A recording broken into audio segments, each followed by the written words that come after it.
first half we needed to because they shot it really well. It was amazing that we had a 5-point lead. We were good offensively and not great defensively. They were pretty good offensively though. We took good care of the ball in the first 3 possessions of the game. We had 3 straight turnovers, and then we only had 5 the rest of the game. But we are shooting the ball better.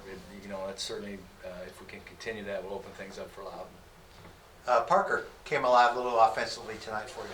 Yeah, he had a couple tip-ins. He probably had the best chance he'll ever have to maybe almost dunk a ball. We addressed that. He probably blew his chance right there, but I would rather him make that anyway. But Parker's playing. He's playing great.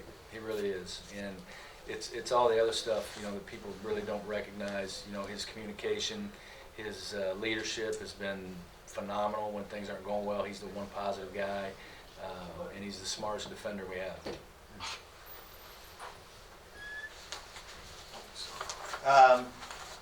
3-point wise, that's kind of ideal, isn't it? Right about 11 for 21. Well, I mean, if I could go 11 for 21 every game, I'd take it. Yeah.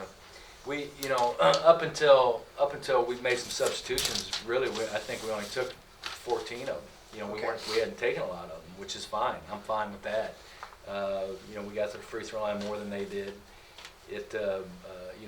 I'd say shoot less of them and shoot better ones, and we'll shoot a better percentage. Yeah. Scott, how about Hugh's job on Apple? Great. He did great. Mark is a little frustrated offensively, but Right.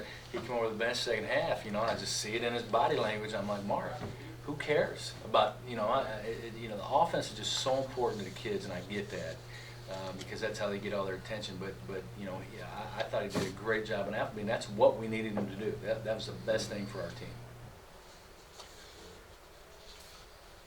Coach, in the second half, key there, you guys, they were all stuck on 46 for half. Yeah, it was defense because in the first half we shot 57%. We were only up 5, so obviously they were playing good offensively too. Second half we guarded. We guarded. We hold them at 30%. That's why we won the game. I just kind of curiosity probably will still make the story. The shooting shirts idea of having Edwards on the back, did that come from you or? No, I don't know who it came from. Probably Okay. Bob in our administration, but we were all in on that. She's been great to our basketball team and is a great fan, and obviously a very difficult thing that's happened in her life coming here, and but she's a trooper. She's handling it great and fighting it, and it was fun for us to do that. Do you scoreboard watch it all, Scott? Like Youngstown State, you really gave Northern Kentucky a game tonight. Like, what do you mean? Well, like, does that mean anything to me? when you go in the locker room, do you go, hey, how did Northern Kentucky do? No, I think my assistants do, but I don't. Okay.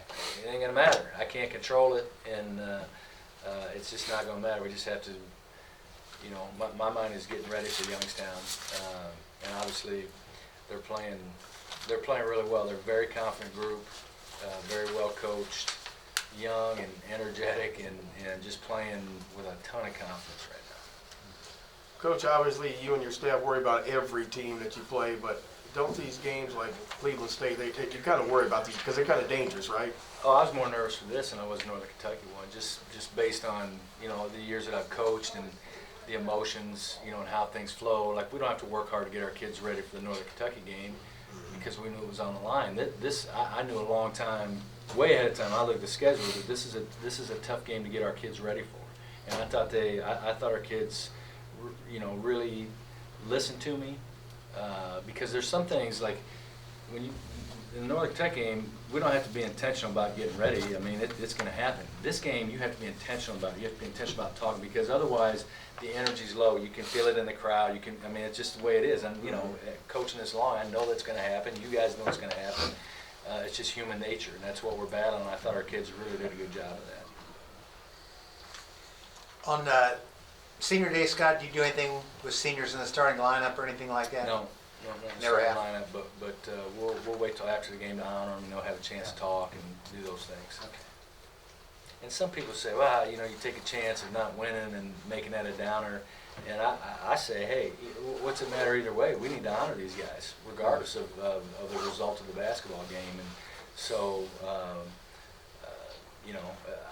these guys, particularly these, when you look Adam's been with us 3 years. The other guys have been here 4 or 5 years. You know, and what they've done in their career since they've been here is phenomenal. And so we you know, we need to do a good job of honoring them. Anything else? Scott, what makes Hughes such a good defender? Well, number one, he's 6'4". Right. I mean, most people like they just don't think Mark's that big, but go stand next to him. He's 6'4". Right. He's has great anticipation, and he does a good job of not fouling. He gets his body away from people. A lot of times, you know, when people put the ball on the floor, guys get up and they put their hands on people and bump them. Mark doesn't do that. Keeps his hands out of there, and he just, you know, he just is a very experienced guy defensively, and of all the things we're going to miss about him when he leaves us, that'll be number one for sure. Perfect, thank you. Thanks, Coach. Yes, Scott.